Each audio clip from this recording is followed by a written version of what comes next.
Elizaveta Yakovlevna Drabkina, hija de la agente bolchevique Feodosia Drabkin, Natasa, y Yakov Drabkin, quien, con el seudónimo Sergei Gusev, luego sería presidente del Comité Militar Revolucionario del Soviet de Petrogrado, tuvo una vida íntimamente ligada al partido bolchevique y a la Revolución rusa. En su infancia, Drabkina acompañaba a su madre en viajes a Helsinki para comprar pertrechos para los bolcheviques. Cuando tenía 5 años, la represión que siguió a la revolución de 1905 obligó a sus padres a pasar a la clandestinidad. Ella no volvería a verlos hasta la Revolución de Octubre, 1917. En su adolescencia se incorporó a los bolcheviques, fue metrallera con los Guardias Rojos y participó en la toma del Palacio de Invierno. A los 17 años de edad pasó a servir de secretaria a Yakov Sverdlov en el Instituto de Smolny. En los años siguientes se casó con un agente de la Chaika, Alexander Solomonovich Yosilevich, de quien luego se divorciaría. Sus obras, algunas publicadas póstumamente, enfocan en los eventos y las figuras que definieron su vida, la revolución y los revolucionarios de octubre de 1917. Gachas, con nada. Grisa, el ordenanza, olió las flores.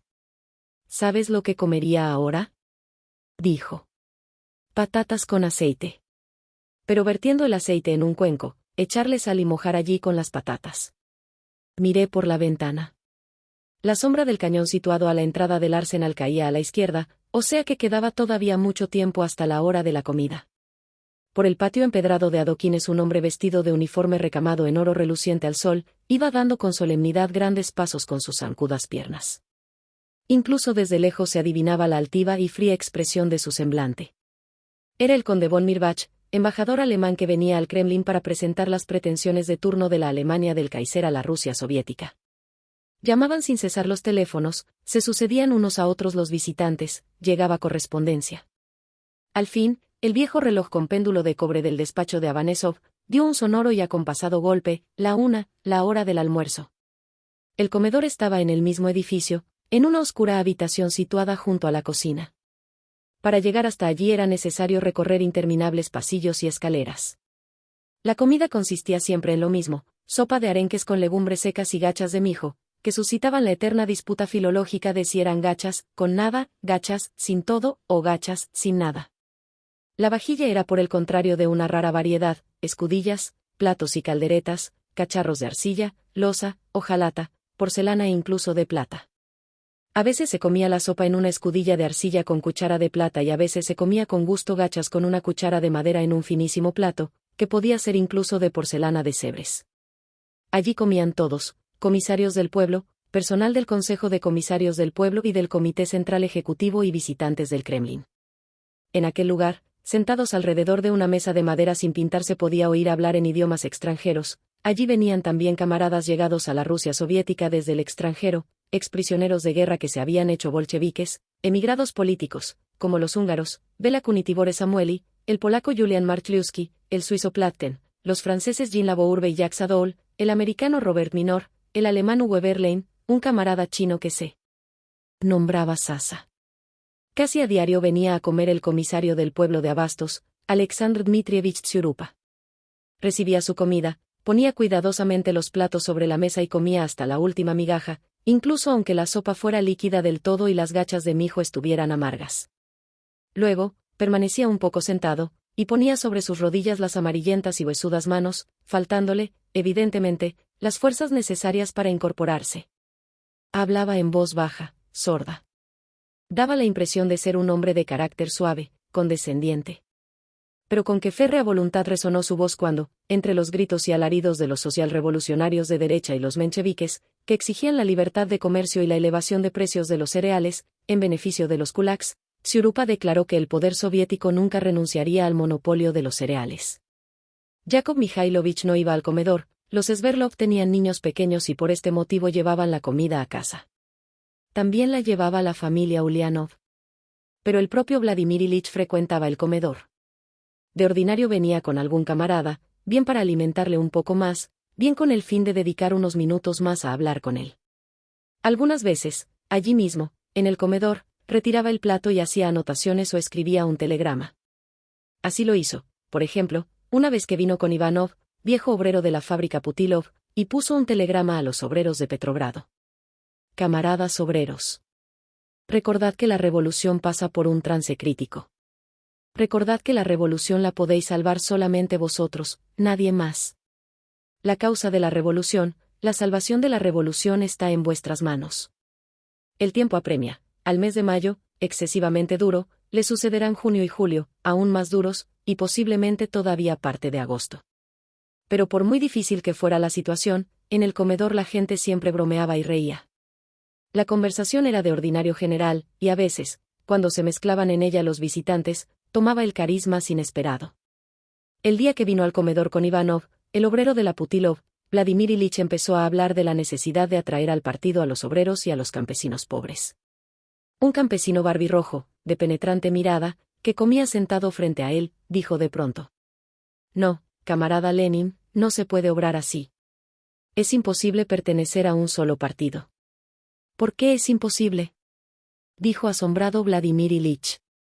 «Porque cada uno de nosotros lleva dentro varios partidos». «¿Cómo es eso?». «De lo más sencillo. Yo, por ejemplo. Si me dicen, ve a luchar contra los alemanes, responderé, no voy. Por tanto resulta que soy bolchevique. Y si me dicen, entrega el trigo, yo diré, no lo doy. Y en tal caso me comportaría como un socialrevolucionario.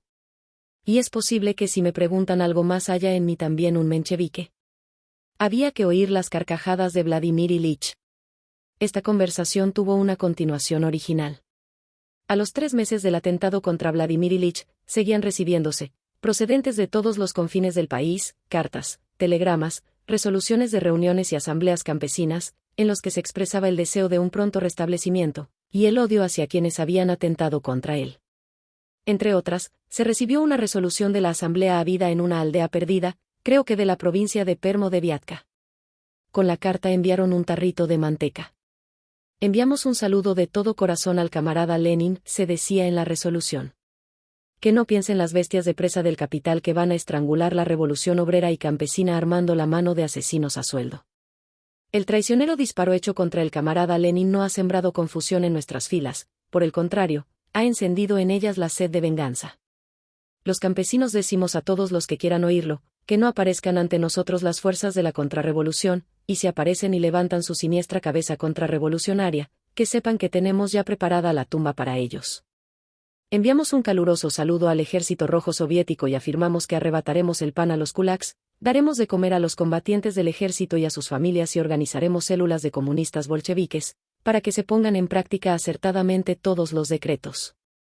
Cúrese, querido camarada Lenin, líder de la Revolución Mundial, y coma usted gachas, pero no, con nada, sino con manteca, para que se restablezca lo antes posible por el bien del proletariado mundial. ¡Viva la inexorable guerra de clases! ¡Viva el poder soviético! El triángulo de cartón. Hacia el 20 de mayo se recibió en la Checa una petición de Nifonov, obrero de la fábrica Kauchuk, al que para estrechar a la burguesía habían alojado en la casa N grados 1 de la travesía Molochny. Nifonov notificó que en esta casa había una clínica privada, que era visitada por unos señores sospechosos, los cuales no tienen aspecto de enfermos, sino de oficiales con tratamiento de usía. Por aquellos días, una joven moscovita pidió a un conocido suyo, comandante del regimiento letón que custodiaba el Kremlin, que comunicase al camarada Dsersinsky que, para fecha próxima, en Moscú, se fraguaba una insurrección contrarrevolucionaria. Se había enterado de ello por su hermana, que trabajaba en el hospital de la Comunidad de la Intercesión, y la hermana a su vez lo había sabido por un cadete hospitalizado en aquel establecimiento que se había enamorado de ella. El cadete estaba muy excitado, decía que todo Moscú sería regado de sangre, y le pidió que se marchara para un mes a la aldea, a fin de no poner en peligro su vida. Se vigiló estrechamente al cadete. Se constató que visitaba con frecuencia una casa de la travesía Maliliovsinsky, número 3, apartamento 9, y que en este lugar se reunía constantemente mucha gente. Se acordó practicar detenciones. Al llegar allí el grupo encargado de ello descubrió en el piso a 3 exoficiales de los regimientos de la Guardia. Durante los primeros interrogatorios los detenidos se negaron a hacer declaraciones, trataron de salir del apuro, mintieron. Se consiguió establecer tan solo que pertenecían a una organización contrarrevolucionaria denominada Unión para la Defensa de la Patria y la Libertad. Durante el registro se recogió del suelo un escrito hecho trizas. Se unieron los pedazos en la mesa de Félix Edmundovich Dzerzhinsky, quien, con Lasis, trató de restablecer su texto. Me llamaron, pues conocía idiomas, y me daba maña para descifrar rápidamente documentos extranjeros. La nota estaba hecha alternativamente en francés y en inglés. Faltaban muchos trozos, en algunos se conservaban solamente fragmentos de frases o palabras aisladas cuya idea no era posible comprender: triángulo, terciopelo, oca, as. Este, as, era el más frecuente. ¿Se trataba de algún as, o era el comienzo de un apellido? A pesar de todo, se consiguió descifrar en lo fundamental el escrito. Ajustando cuidadosamente los pedazos rotos, se estableció que era una información de la organización clandestina contrarrevolucionaria moscovita, al parecer, destinada al Don. Su autor informaba de que en Moscú actuaban dos grupos contrarrevolucionarios. Uno, al que él pertenecía, se apoyaba en un amplio bloque de partidos políticos, desde el democonstitucionalista hasta el menchevique, y se orientaba hacia las potencias del Entente, Inglaterra, Francia, Estados Unidos de América. El segundo, considerando que el desembarco de los aliados en Rusia era pura fantasía, había establecido contacto con el embajador alemán, conde Mirbach.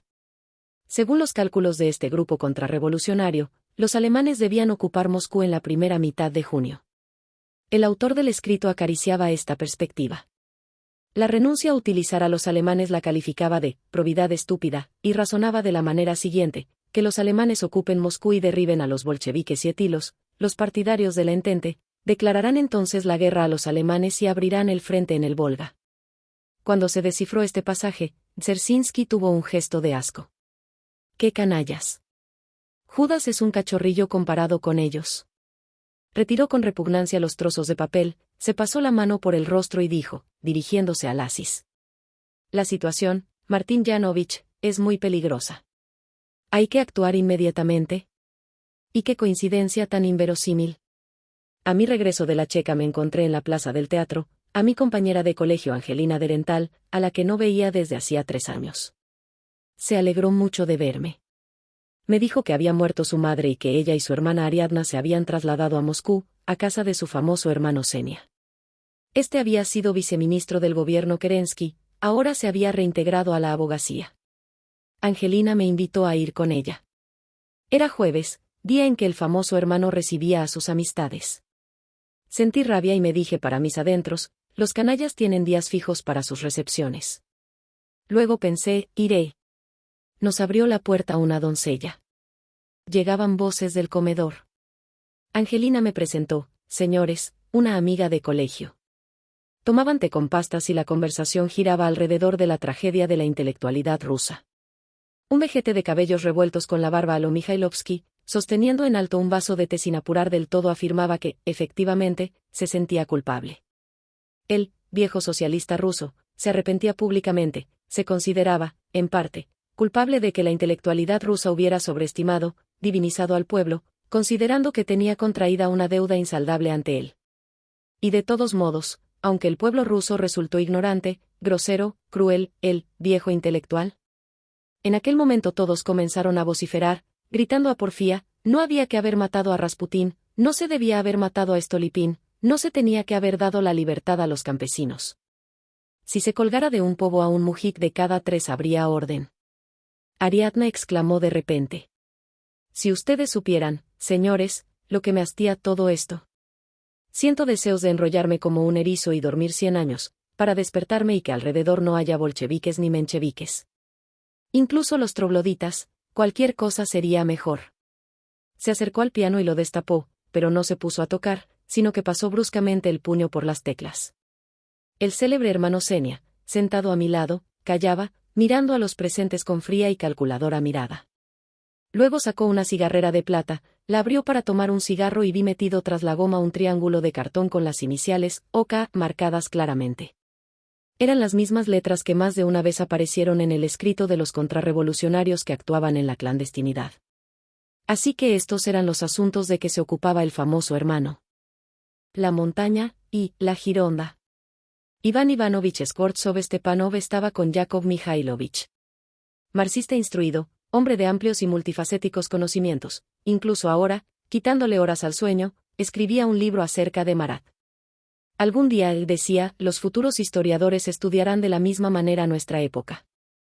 cuando lean las actas de las sesiones del Comité Central Ejecutivo de Rusia pensarán seguramente en la Convención Nacional de la Gran Revolución Francesa.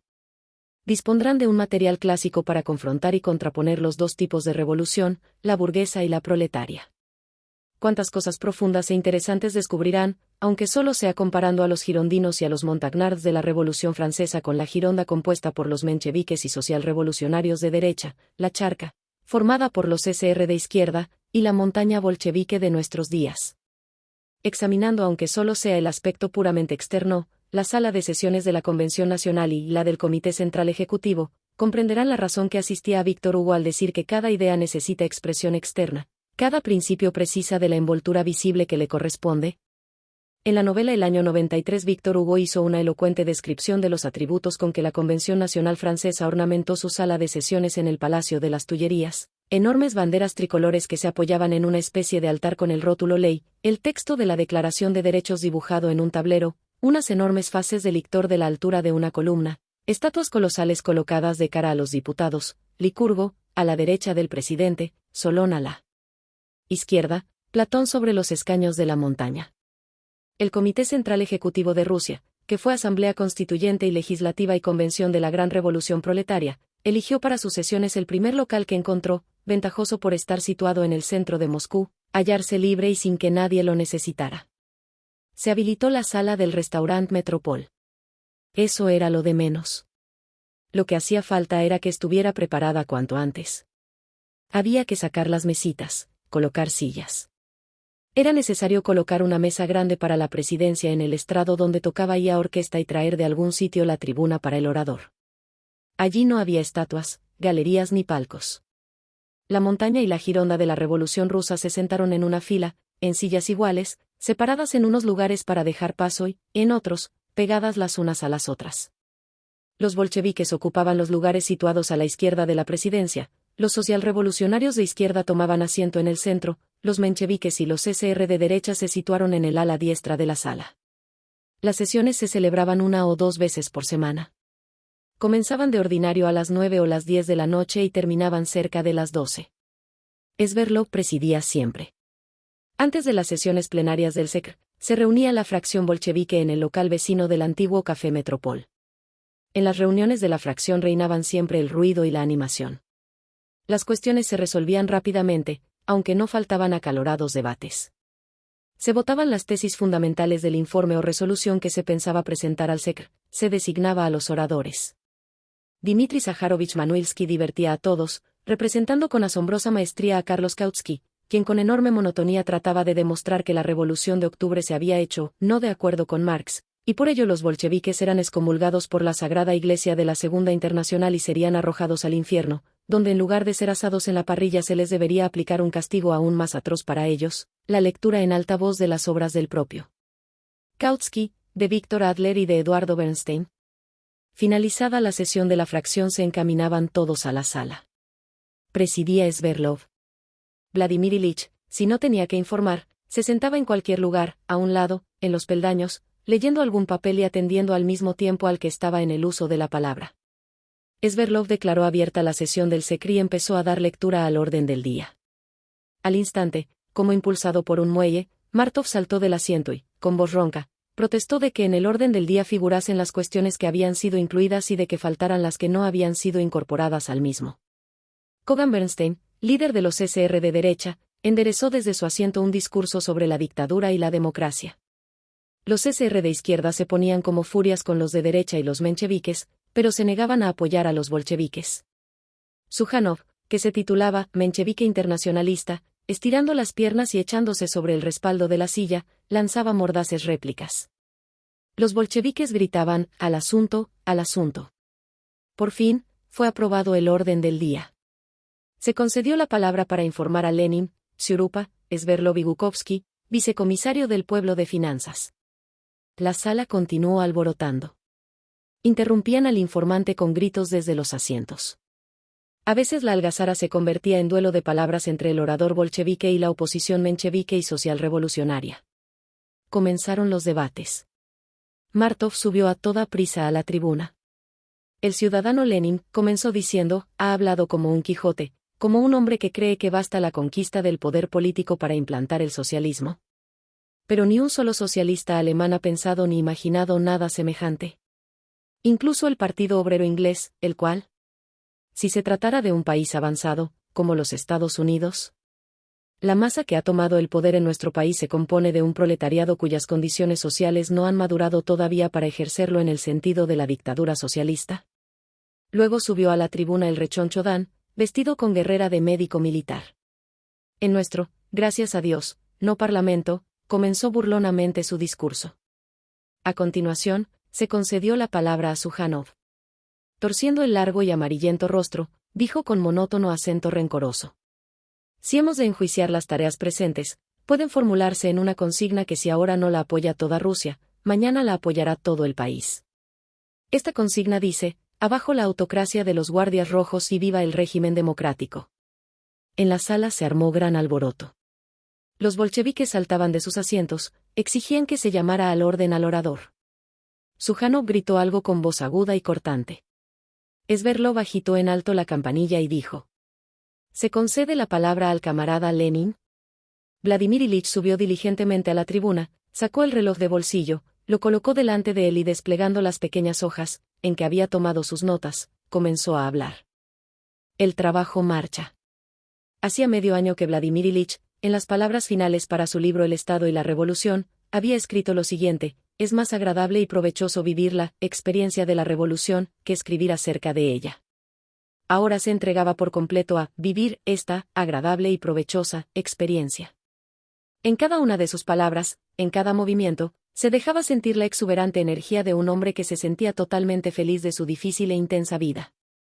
Durante una sesión se sentó a su lado un camarada de los Urales y le contó que los obreros de una vieja fábrica situada no lejos de Kistim habían sacado en una carretilla al administrador del viejo dueño y elegido a su director.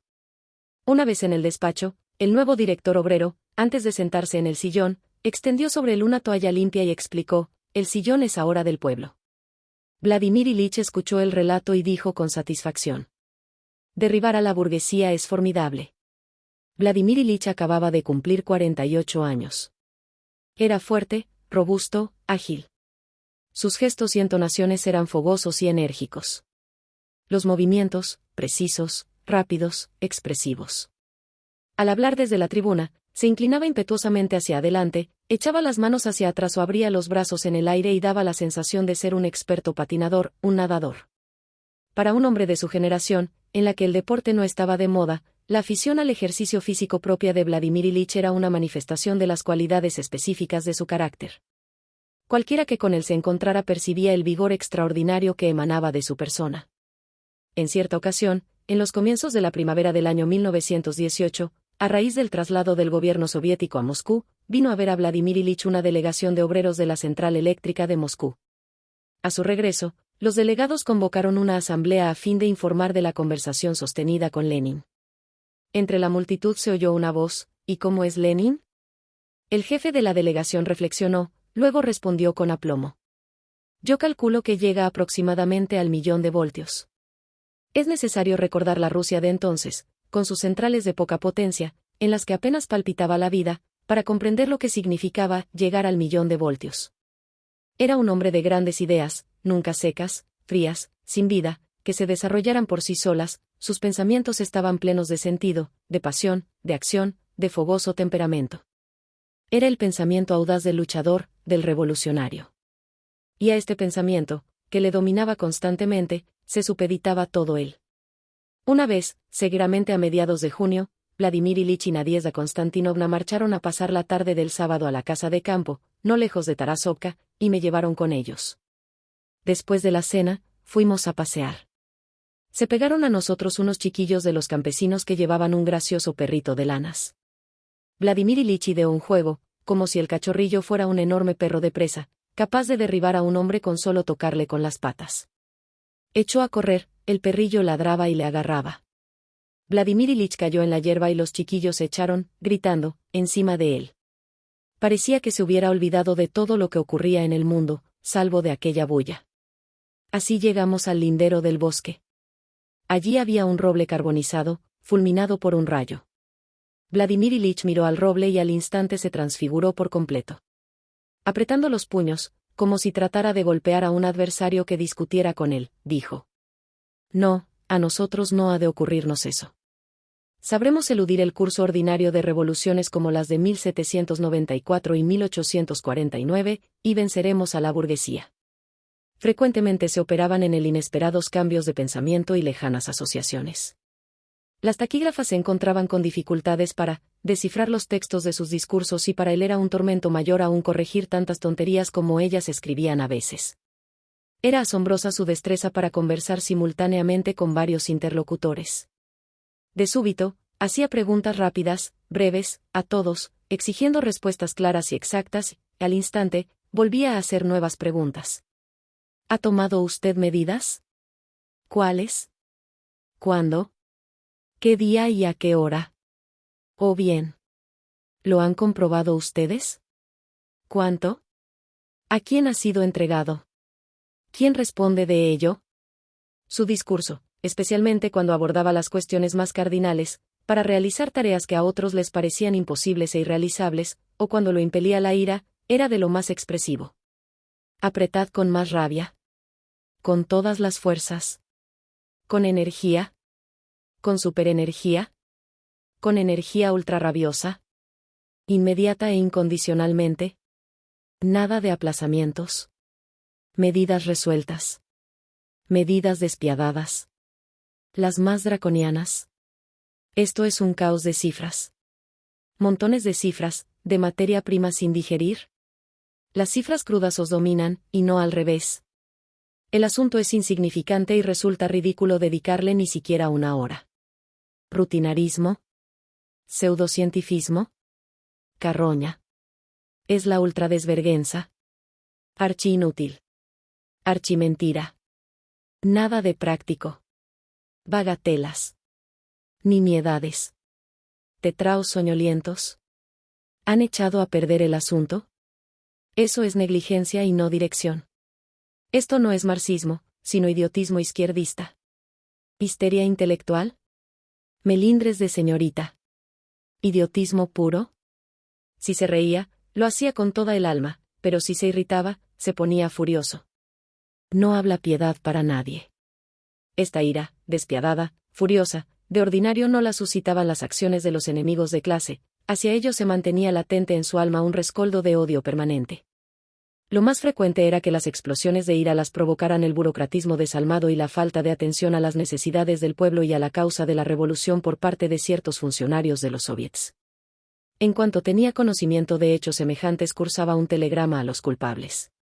El comité de 42 organizaciones de obreros hambrientos de Petrogrado y Moscú se queja de su desorden. Exijo de VD la máxima energía, que no aborde de manera formal los asuntos y socorra por todos los medios a los obreros hambrientos.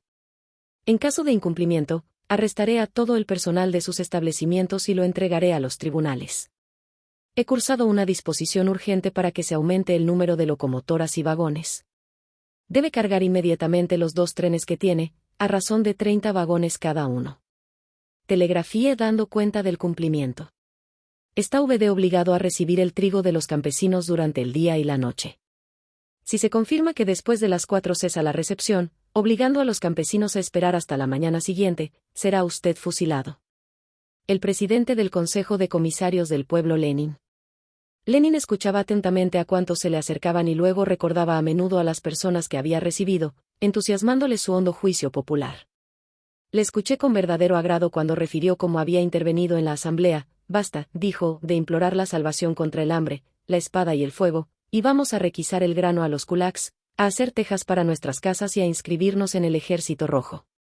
Tras de oír palabras rusas, certeras y adecuadas, las repetía, como si se deleitara en ellas y las mirase por todos los lados, y de pronto, recordaba estas palabras en la conversación con los camaradas. Y en esto me dice, antes iba a la fábrica a doblar el espinazo, ahora voy a enderezarlo. Dicen que el pueblo ha descubierto un nuevo talento, el talento de vencer. Y decía con voz de bajo y recalcándola, fui al Glabtop, al Volgotop, al Centrotop. Pataleé y pataleé, pero sin combustible me quedé. Y refiere, algunos kulaks aguardan la caída del poder soviético. Pero no lo verán sus ojos, como el cerdo no verá nunca sus orejas. Amaba mucho al pueblo. no a cierto pueblo con letra mayúscula, ficticio, atusado y bien peinado, sino al verdadero pueblo, lleno de vida, al que trabaja y sufre, unas veces grande y otras débil, al pueblo compuesto de millones de personas sencillas que hacen la historia de la humanidad. Un atardecer, probablemente del mes de junio, me encontraba en la plaza frente al Soviet de Moscú.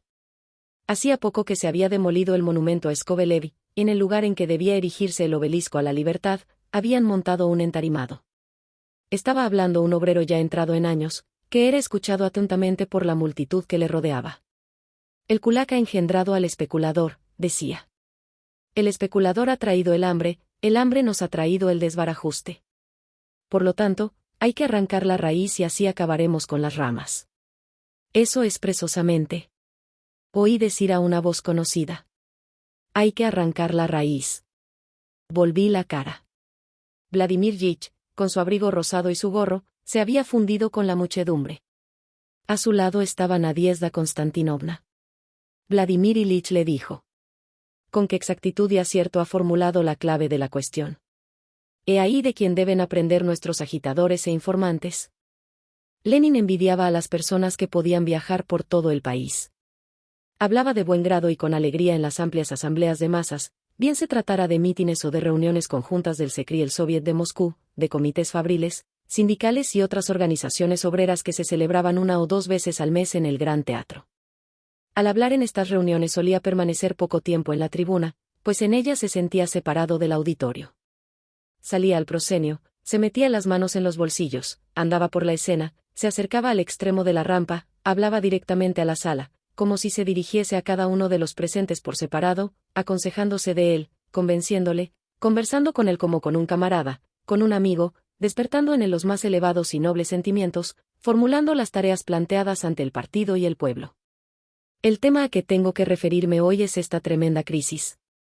Y de esta crisis, del hambre que se nos echa encima debo hablar, de conformidad con la tarea que tenemos planteada con motivo de la situación general. Habló de las causas del hambre, de cómo, a causa del hambre, de un lado, estallaban sublevaciones y motines de gente atormentada por ella y de otro, se propagaban como un incendio, de un confín a otro de Rusia, insurrecciones contrarrevolucionarias, sostenidas con el dinero de los imperialistas anglo-franceses y los esfuerzos de los socialrevolucionarios de derecha y los mencheviques. ¿Qué vía existe para combatir el hambre?, preguntaba Lenin. Y archiconvencido de su justeza contestaba, la unidad de los obreros, la organización de destacamentos obreros, la organización de los hambrientos de las zonas no agrarias que padecen hambre. A ellos les llamamos en ayuda, y les decimos, a la cruzada por el pan, a la cruzada contra los especuladores, contra los kulaks. En aquellos momentos, cada ademán de Lenin estaba saturado de voluntad, de energía, tendía a un fin. Y toda la sala, a excepción del pequeño grupo que se hallaba en el rincón de la derecha, vivía al unísono con él, con sus sentimientos y su pensamiento en tensión. Más he aquí que Lenin se dirigía a los mencheviques y a los SR de derecha. Y en él despertaba de súbito el polemista furioso. Caía despiadadamente sobre ellos como traidores de la revolución, hablaba de su cobardía, de su mezquindad y de su servilismo ante la burguesía, demostraba que se hallaban impregnados de los miasmas del cadáver de la sociedad burguesa en descomposición. Sus palabras rebosaban ira, desprecio y odio, sarcasmo demoledor. ¡Qué graznen los mentecatos socialistas!, exclamó, que se irrite y enfurezca a la burguesía. Únicamente los que cierran los ojos para no ver y se tapan los oídos para no oír, pueden dejar de observar que en todo el mundo han empezado las convulsiones del parto de la vieja sociedad capitalista, preñada de socialismo. Tenemos derecho a enorgullecernos y considerarnos felices por el hecho de que nos haya tocado en suerte ser los primeros en derribar, en un rincón de la tierra, a la fiera salvaje, al capitalismo, que anegó el mundo en sangre y llevó a la humanidad al hambre y al embrutecimiento y que ineludiblemente perecerá pronto, por brutalmente monstruosas que sean las manifestaciones de su furia en la agonía. En aquella hora, en que la República Soviética atravesaba uno de los más duros periodos de su historia, Lenin se dirigió a los trabajadores, hablándoles con un optimismo desbordante de fe en el triunfo. Camaradas, ¿el trabajo ha marchado y continúa marchando? A trabajar todos juntos. Venceremos al hambre y conquistaremos el socialismo.